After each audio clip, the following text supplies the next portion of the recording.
সেই এক্সটি উত্তেজক নয়। তাহলে নয় উত্তেজক অর্থাৎ কার্ল ইএক্স। এইভাবে ওয়েলকাম স্টুডেন্টস, তোমরা দেখছো ফিলোসফি অ্যান্ড লজিক। আজকে আমি আলোচনা করব তোমাদের মানক তত্ত্ব, কোয়ান্টিফিকেশন থিওরি। তোমরা যারা বিএ অনার্সে ফিলোসফি নিয়ে পড়ছো, তোমাদের ওয়েস্টার্ন লজিক থেকে এটি একটি গুরুত্বপূর্ণ অংশ। কোয়ান্টিফিকেশন থিওরি, মানক তত্ত্ব। আজকে আমরা শিখব কিভাবে মানক ও ব্যক্তিগ্রাহক ব্যবহার করে কোনো বচনকে প্রতিকায়িত করা যায়। দেখো, আমরা জানি নিরপেক্ষ বচন 4 প্রকার। এই বচন যেমন সকল শিশু হয় সরল। এই বচনটিতে উদ্দেশ্যপদ হচ্ছে শিশু, বিধেয় পদ হচ্ছে সরল। এই দুটি পদের পদগ্রাহক আমরা এখানে ধরে নেব। তাহলে কি লিখব? এক্স হয় শিশু equal to CX semicolon x হয় সরল ইকুয়াল টু এস এক্স। এখন সকল শিশু সরল, এখানে যে মানক চিহ্নটা রয়েছে সকল, একথার অর্থ কি? একথার অর্থ হচ্ছে যে কোনো এক্স গ্রহণ করা হোক না কেন, এক্স যদি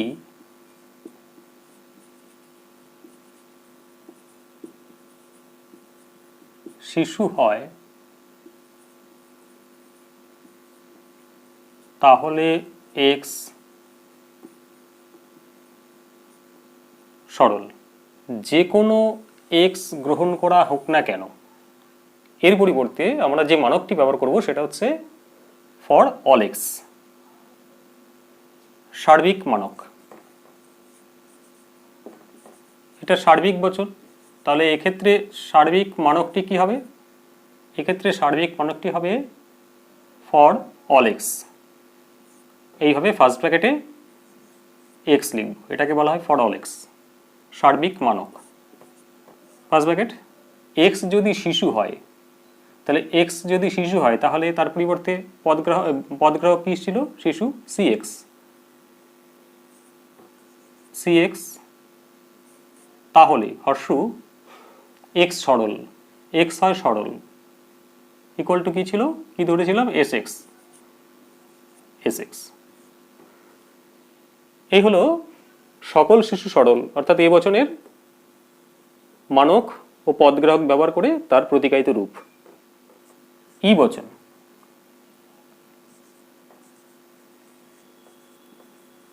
কোনো পশু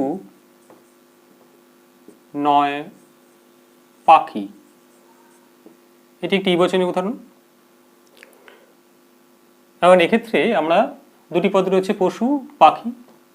তাহলে আমরা লিখতে পারি এক্স হয় পশু is equal to x semicolon x হয় পাখি ইকুয়াল টু বিএক্স। এইভাবে আমরা ধরে নিলাম। ধরে নিয়ে এই বাক্যটির অর্থটা কি দাঁড়াবে, মানকটি কি দাঁড়াবে? দেখো, যখন বলা হচ্ছে কোনো পশু নয় পাখি, তখন তার অর্থ হচ্ছে যে কোনো এক্স গ্রহণ করা হোক না কেন কমা যদি x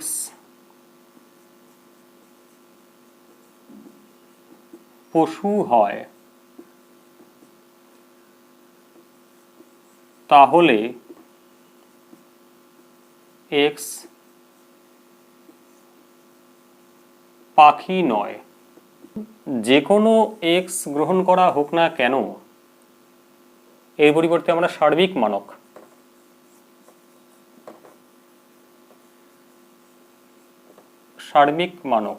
সার্বিক মানকটি কি? x ব্র্যাকেটের মধ্যে, অর্থাৎ ফর অল x ধরব। আর এর প্রতিকারী রূপ কি হবে? যদি x পশু হয়, যদি ফার্স্ট ব্র্যাকেট, তাহলে x পশু কি ধরেছিলাম? x পশু x, যদি তাহলে হর্ষু x পাখি নয়। x পাখি কি ধরেছিলাম? x হয় পাখি bx, তাহলে পাখি নয় বলেছে, bx নয়, তাহলে নয়ের জন্য কার্ল bx। এই হলো ই বচনের মানক ও গ্রাহকের প্রতিকায়িত রূপ। নেক্সট হচ্ছে নাম্বার 3, আই বচন।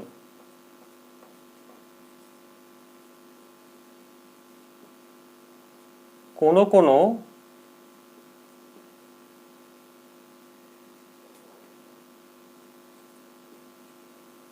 ছাত্র হয় মেধাবী।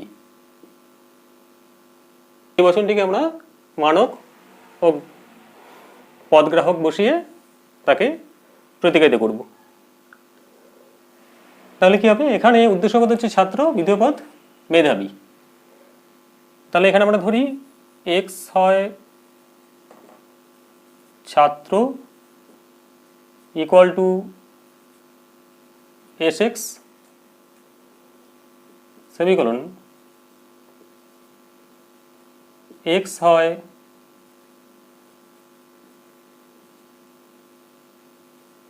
মেধাবী ইকুয়াল টু আমরা ধরব ix। যখন বলা হচ্ছে কোনো কোনো, তার মানকটি কিভাবে প্রকাশিত হবে? অন্তত একটি x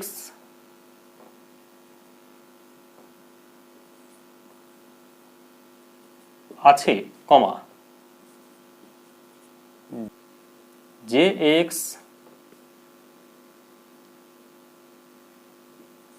হয় ছাত্র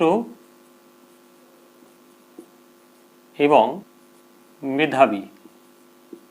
এখন অন্তত একটি x আছে, এর পরিবর্তে যে মানকটি বসবে সেটি হচ্ছে ব্র্যাকেটে এইভাবে উল্টো ই x, এটাকে বলা হয়, উচ্চারণ করা হয় ফর সাম x। বিশেষ মানক, আগের দুটি ছিল সার্বিক মানক, এটা হচ্ছে বিশেষ মানক, এটাকে বলা হয় ফর সাম x।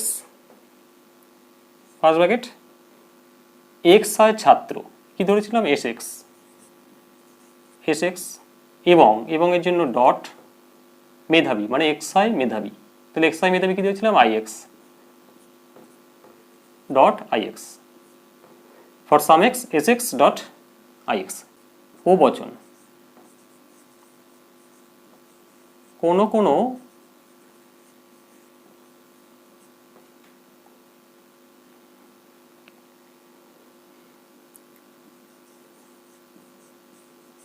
সাপ নয় বিষধর।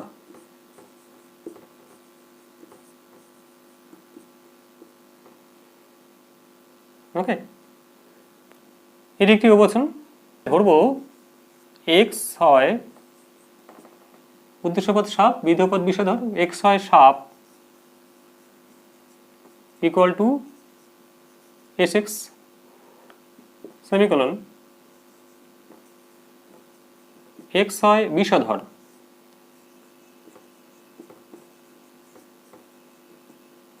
Equal to px।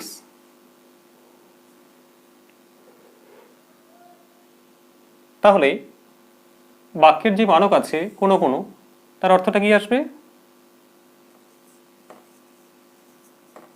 অন্তত একটি x আছে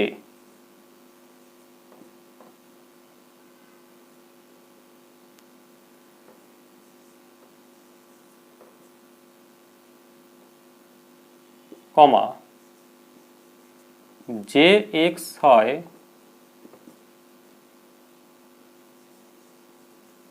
সাপ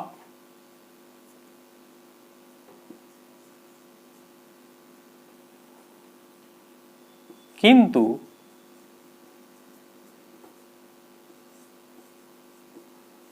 বিষধর নয়। কোনো কোনো সাপ নয় বিষধর, অর্থাৎ অন্তত একটি এক্স আছে যে এক্স হয় সাপ কিন্তু বিষধর নয়, এইভাবে প্রকাশ করে নিয়ে তাহলে কি দাঁড়াবে এর প্রতিযোগিত রূপটা? কারণ অন্তত একটি এক্স আছে মানে হচ্ছে বিশেষ মানক, এখানে বিশেষ মানক বসবে, এর পরিবর্তে বিশেষ মানকটা কি? ঠিক এই যে এখানে যেটা লিখেছি ব্র্যাকেটে উল্টো করে ই লিখে এক্স ফর সাম এক্স, এইভাবে উচ্চারণ করবে। ব্র্যাকেট যে এক্স হয় সাপ, এক্স হয় সাপ কি ধরেছি? S x, S x. কিন্তু কিন্তুর জন্য ডট বসবে, তোমরা জানো, এবং কিন্তু ও ইত্যাদির জন্য ডট বসে যোজকের জন্য। এক্স হয় সাপ, এক্স বিষধর নয়,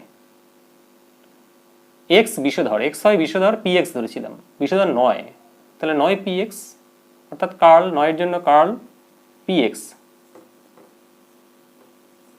পি এক্স, অর্থাৎ for some X S X dot curl P X. Next দেখো বিশিষ্ট বচন বা একবচক বচন। সক্রেটিস জ্ঞানী,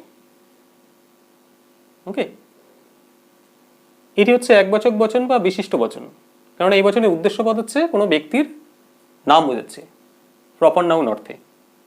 এরকম কোনো ব্যক্তির নাম বা বস্তুর নাম দিয়ে যখন বচন প্রকাশ করা হয় সেটি হচ্ছে বিশিষ্ট বচন বা একবচক বচন।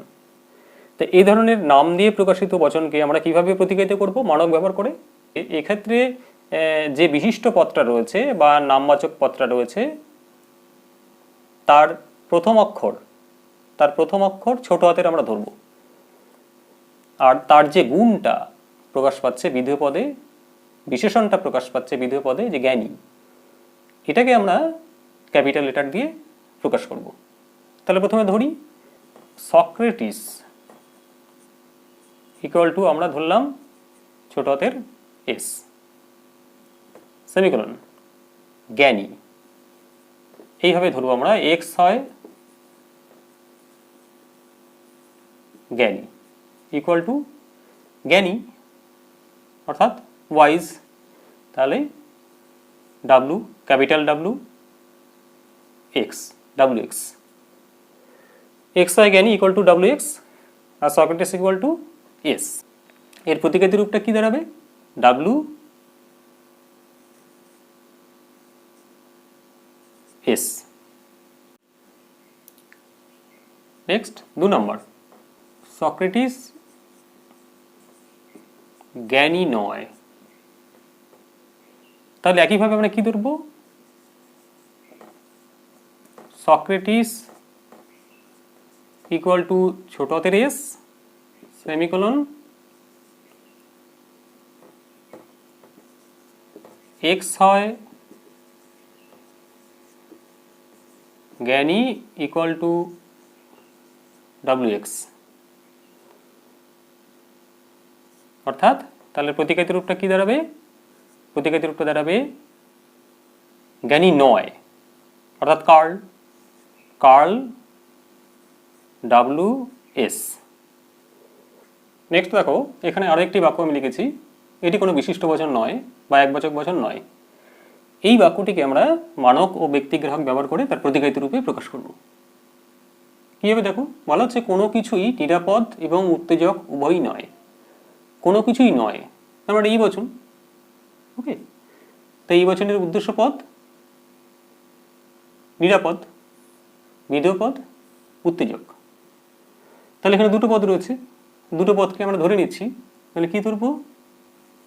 এক্স।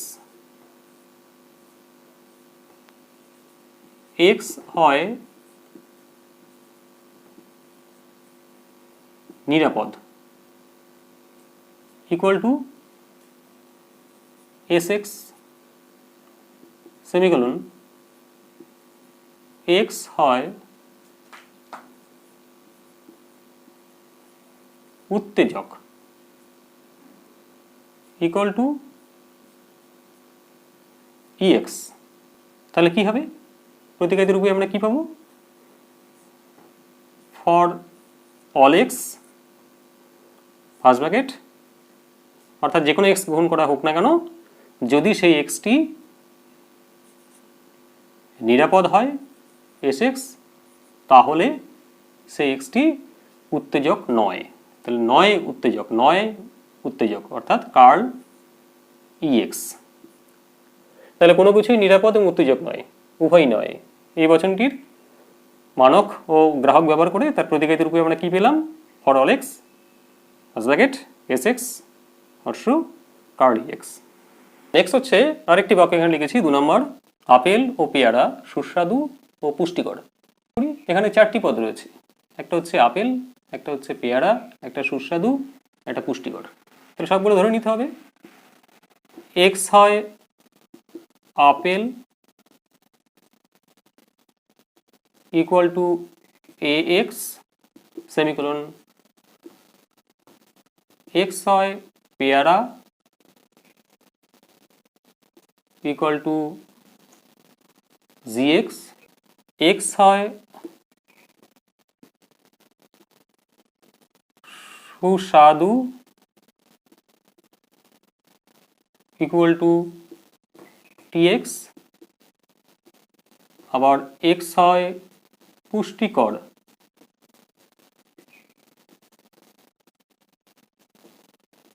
ইকুয়াল টু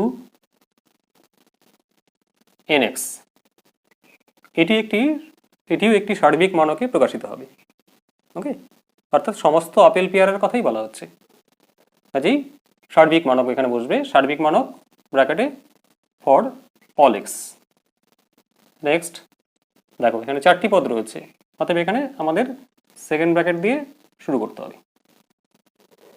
তাহলে যে কোনো এক্স গ্রহণ করা হোক না কেন, যদি সেই এক্স আপেল ও পেয়ারা না, একই সঙ্গে কোনো এক্স আপেল ও পেয়ারা হতে পারে না, হয় আপেল হবে অথবা পেয়ারা হবে। তাহলে আমরা লিখব, যদি সেই এক্স আপেল হয় এ এক্স, আপেল এ এক্স ধরা হয়েছে, অথবা ভেল পেয়ারা হয়, পেয়ারাকে জি এক্স ধরা হয়েছে, জি এক্স ফার্স্ট ব্র্যাকেটে।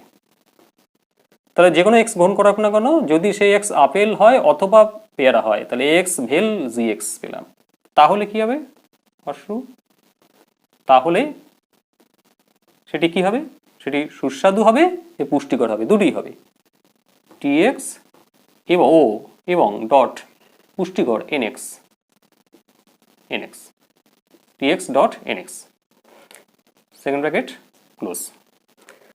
এই হলো মানক তত্ত্বের ভিত্তিতে মানক ও গ্রাহক এর সাহায্যে বচনের প্রতিকায়িত রূপ। আজকে এ পর্যন্তই, দেখা হচ্ছে পরের ক্লাসে। পরের ক্লাসে আমি আরও কিছু উদাহরণ নিয়ে আলোচনা করব। ততক্ষণ পর্যন্ত ভালো থাকবে সবাই।